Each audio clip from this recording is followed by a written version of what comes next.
A mágoa causa câncer. A mágoa faz a pessoa ficar doente.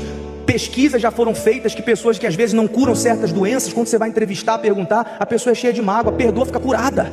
Ter mágoa trava a sua vida. Você pode estar fazendo tudo certo, mas com mágoa você tem um veneno dentro de você. Se livra disso. Tem gente que tem coceira, ela não cura, às vezes porque tem mágoa.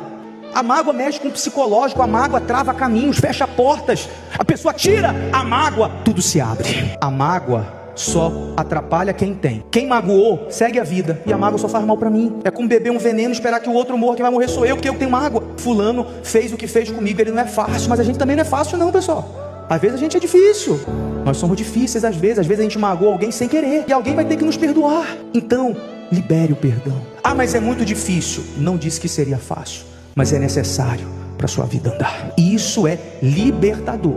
Tem coisa que você não resolveu fazendo os mais fortes propósitos, mas você vai resolver quando você perdoar.